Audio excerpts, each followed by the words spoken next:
Hello students, welcome to tryst with biology. और आज का हमारा टॉपिक है फाइलम इकाइनोडर्मेट। इकाइनोडर्मेट्स जो हैं वो सारे के सारे मेराइन होते हैं। ऑल आर मेरीन, सारे के सारे क्या है, मेरीन वाटर में मिलेंगे, कोई भी टेरेस्ट्रियल नहीं होता। पहला करेक्टर वही पढ़ते हैं हम, organ system level of organisation है, इसमें ट्रिप्लोब्लास्टिक है, स्लोमेट है। अब यहाँ सिमेट्री जो है वो सारे फाइलम से अलग होती है। देखो बेटा, जब सिमेट्री की बात होती है तो पहला फाइलम कोरीफेरा था, उसमें हमने पढ़ा कि सिमेट्री है ही नहीं, असिमेट्रिकल। उसके बाद सिलेंटेटा और टिनोफोरा दो फाइलम थे जिनमें जो सिमेट्री थी वो रेडियल सिमेट्री थी। प्लैटीहेल्मिन्थ से बाइलेटरल सिमेट्री स्टार्ट हुई और ये कहा गया कि प्लैटीहेल्मिन्थ के बाद जितने भी फाइलम आएंगे उनमें सब में बाइलेटरल सिमेट्री। अब इकाइनोडर्मेटा जो है वो उस चीज़ को अलग चला जाता है, वो ये कहता है कि नहीं, मैं इस चीज़ को नहीं मानता, सिमेट्री मेरी अलग होनी चाहिए। तो उसने क्या किया, उसने दोनों सिमेट्री के मजे ले गया ये एक ही ज़िंदगी में। और उसने क्या है, जो लार्वा स्टेज है, जब इकाइनोडर्मेटा के ऑर्गेनिजम्स के जो लार्वा होते हैं उनमें बाइलेटरल सिमेट्री होती है और जो एडल्ट फेज होती है वो रेडियल सिमेट्रिकल होती है।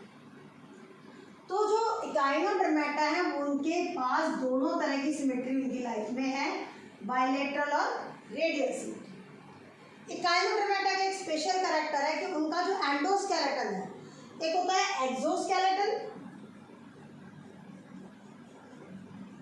और एक होता है एंडोस्केलेटन। देखो भाई, जो ये एंडोस्केलेटन और एक्सोस्केलेटन है, एक्सो मतलब बाहर वाला, एंडो मतलब अंदर वाला।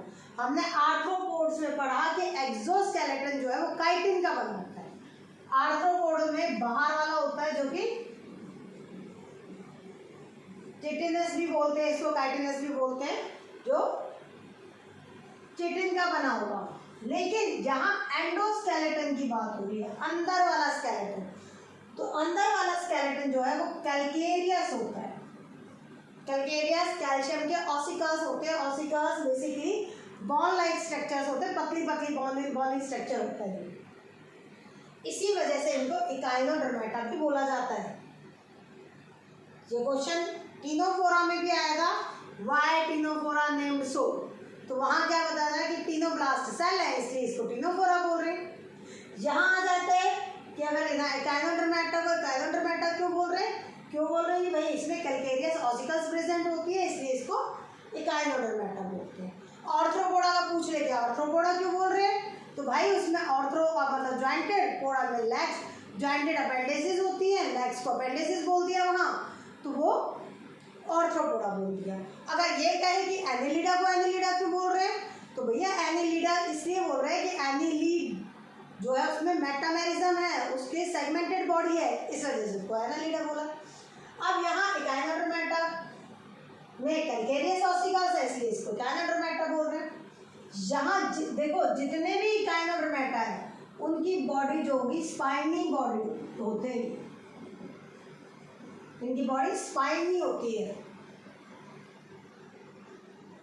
Mouth to anus, digestive system complete, मतलब पूरी की पूरी एलिमेंट्री कैनाल इसके पास प्रेजेंट है।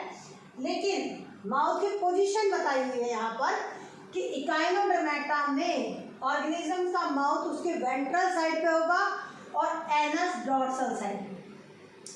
बच्चे, वेंट्रिकल साइड और डॉर्सल साइड क्या होती है? वेंट्रल साइड देखो हम अपनी बॉडी से लगे, ये हमारी वेंट्रल साइड है, हमारा माउथ भी कहाँ है, वेंट्रल साइड पे। लेकिन डॉर्सल साइड कहाँ है?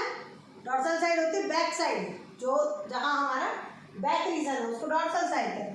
तो अपर साइड जो है वो डॉर्सल साइड है और लोअर साइड जो है वो वेंट्रल साइड है। माउथ इसका वेंट्रल साइड पे है और एनस इसका डॉर्सल साइड पे है, हमारी ही तरह। लेकिन हम अपने से क्यों कंपेयर, तो हमारे तो बाइलेटरल सिमेट्रिकल है, ये इस तरह से होते हैं, तो यहाँ इनका एनस होगा, वेंट्रल साइड पे माउथ होगा। अब आ जाती है बात वाटर वेस्कुलर सिस्टम। ये बड़ा इंपॉर्टेंट और सबसे अलग फीचर है इसका इकाइनोडर्मेटा का, कि इसमें वाटर वेस्कुलर सिस्टम है। जो वाटर वेस्कुलर सिस्टम है इससे बड़े सारे काम करते हैं।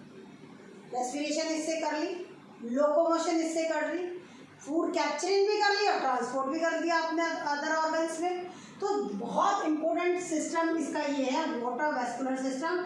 और दूसरी बात, ये सिस्टम किसी और फाइलम में आपने नहीं पढ़ा है, सिर्फ ये इसी फाइलम में आएगा। और ये काम क्या करेगा, लोकोमोशन का भी काम कर देगा, capturing and transport of food भी यही कर देगा, और यही रेस्पिरेशन का।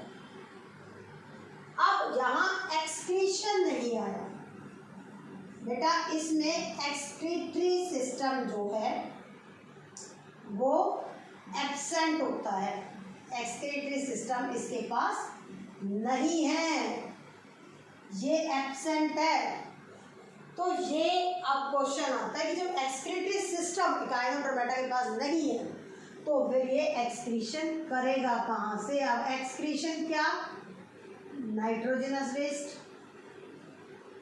नाइट्रोजनस वेस्ट को निकालना है, बॉडी में हार्मफुल होगा, कोई भी ऑर्गेनिज्म है, मेराइन है सारे, तो नाइट्रोजन वेस्ट भी कौन सा होगा, अमोनियम, ये नाइट्रोजन वेस्ट होगा इसका। अमोनिया बहुत ज़्यादा टॉक्सिक है, उसका रिमूवल चाहिए।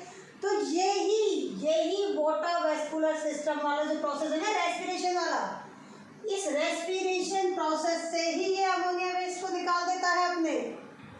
और जो सॉलिड जेलेटिन फेज होता है इसका वेस्ट, वो निकलता है एनएस के थ्रू, मतलब सॉलिड वेस्ट एनएस के थ्रू निकल गया। जेली जैसा वेस्ट होता है, प्रॉपर सॉलिड वेस्ट नहीं होता है इसके पास। और जो नाइट्रोजनस वेस्ट है जो हम यूरिन से एक्सक्रीट करते हैं, इसके पास वो अमोनिया है, हमारा वो यूरिया होता है, इसमें अमोनिया है जो कि एक्सक्रीटरी सिस्टम नहीं है, इसलिए रेस्पिरेशन की प्रोसेस के साथ ही वो निकलेगा।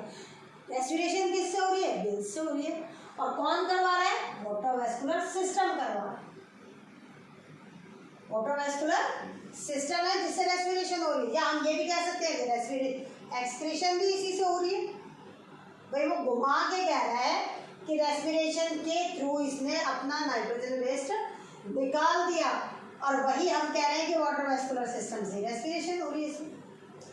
अब देखो, अब बात आती है रिप्रोडक्शन की। रिप्रोडक्शन सेक्सुअल है, फर्टिलाइजेशन एक्सटर्नल है, क्योंकि पानी इनको मिला हुआ है, पानी में ये अपने अपने गैमेट रिलीज कर देते, मेल फीमेल सेक्स सेपरेट है, यहाँ भी जो सेक्सेस है वो सेपरेट है। डेवलपमेंट इनडायरेक्ट है, मतलब लार्वा बन रहा है। लार्वा तो यहाँ पे भी क्लियर है कि लार्वा स्टेज में बाइलेटरल सिमेट्रिकल हो रहे हैं, तो लार्वा तो इसका बनेगा ही, और लार्वा बन गया तो इनडायरेक्ट डेवलपमेंट होगी। इनडायरेक्ट डेवलपमेंट को हम क्या बोलते हैं, मेटामॉर्फोसिस।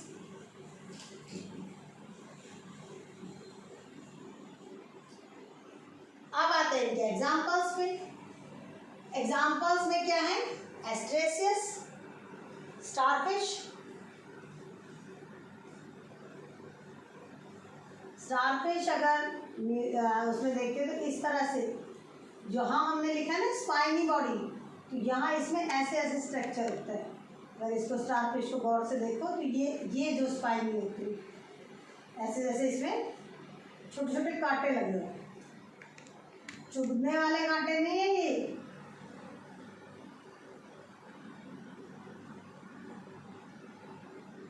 ये इस तरह से बॉडी होती है स्टारफिश। एंटीडेंट, सी लिली बोलते हैं इसको, कुकुमेरिया, सी कुकुम्बर बोलते हैं। ये इसके एग्जाम्पल्स हो। इकाइनोडर्मेटा में बेटा इतना ही है।